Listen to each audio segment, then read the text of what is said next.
महाभारत में एक एपिसोड हुआ कि उसमें एक मार्मिक टच है। हालांकि तो युद्ध हुआ तो दोनों तरफ से लोग मरे। 18 अक्षौणी सेना थी। 18 अक्षौणी का मतलब, अब डिटेल में समझाने का मत बोलना कि एक अक्षौणी में कितने रथ होते हैं, कितने हाथी होते हैं, कितने घुड़सवार होते हैं, आप बस समझिए, मोटा मोटा समझिए। 18 अक्षौणी, 18 में 11 कौरवों के पास थी, 7 पांडवों के पास थी।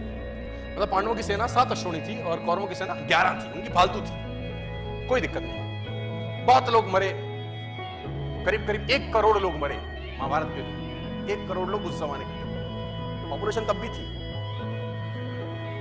हमको रोते रहते हैं 100 करोड़ हो गए, तब भी साला 1 करोड़। उसमें एक मार्मिक एपिसोड है। मार्मिक एपिसोड ये है कि अभिमन्यु वध, उसका सबसे मार्मिक एपिसोड है कि अभिमन्यु को घेर के मारा गया। वो युवराज, एक युवक लड़का जो धनुर्धर था अपने पिता अर्जुन की तरह, उसको घेर के मारा गया उस प्रॉब्लम, और सबने मिलके मारा। और उसके अंदर कौरव पे सब बड़े से बड़े लोग थे। सब बड़े से बड़े लोगों ने अभिमन्यु को घेर के मारा। आपने ये जानकारी सुनी होगी, देखी होगी, कही होगी, कहीं ना कहीं पढ़ी भी होगी। लेकिन उस पर्टिकुलर एपिसोड में जो विलेन बना उसका नाम था जयद्रथ। उसने अभिमन्यु वध तो नहीं किया, लेकिन मरे हुए अभिमन्यु को लातों से मारा। जयद्रथ ने मरे हुए अभिमन्यु पे लात मारी। वध में शामिल नहीं था, लेकिन उसने मरे हुए अभिमन्यु को लात मारी। और इतिहास ये बोलता है कि जब अभिमन्यु वध हो रहा था तो अर्जुन अवेलेबल नहीं थे, वहां पर कहीं और गए थे, किसी और युद्ध में थे। लंबी कहानी, उस पर नहीं जाता, लेकिन जो स्टोरी और मॉरल ऑफ द स्टोरी है वो समझाना चाहता। जब अर्जुन लौट के आए भगवान कृष्ण के साथ, तो उसको पता चला कि मेरे बेटे अभिमन्यु का वध हो गया। लेकिन उसको दुख इस बात का नहीं था कि मेरे बेटे का वध हुआ। बोला तो रण क्षेत्र में योद्धा तो वीर गति को प्राप्त होते ही हैं, लेकिन उसको दुख ये हुआ कि मरे हुए को जयद्रथ ने लातों से मारा। उसने अंजलि में पानी लिया और ओथ ली। शाम को पहुंचा था कि अगले दिन सूर्यास्त से पहले अगर जयद्रथ का वध नहीं कर दूंगा तो अपने आप को जला डालूंगा, अग्नि में अपने शरीर को समर्पित कर दूंगा अगर अगले दिन सूर्यास्त से पहले जयद्रथ को नहीं मारा मैंने। अब जैसे ही उसने ये घोषणा करी, एक गोल रखा, एक टारगेट रखा, दोनों सेनाओं में हड़कंप मच गया। कौरव प्रसन्न हुए और पांडव उदास। कौरव इसलिए प्रसन्न हुए कि एक दिन बचाना है बस जयद्रथ को। अगर एक दिन बचा लिया, अर्जुन मरा, खेल समाप्त हो जाए, क्योंकि मेन प्लेयर यही, मेन प्लेयर तो वही था ना।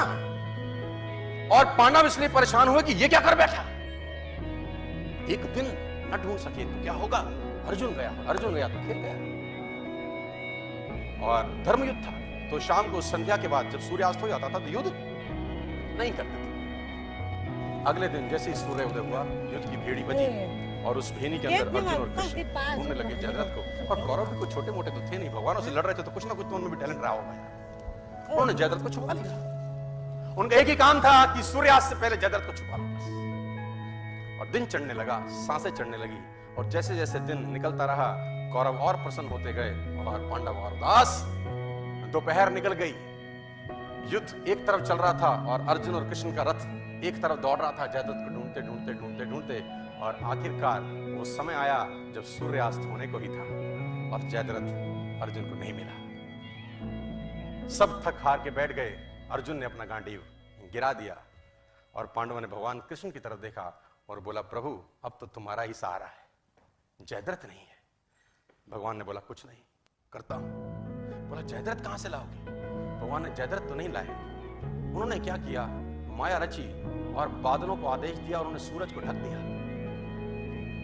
तो उन्होंने बोला, ये क्या करते हो? भगवान कृष्ण का जवाब सुनिए, साथ लेके जाइए। बोला, माहौल बनाता हूं। क्या बोले? Winning atmosphere.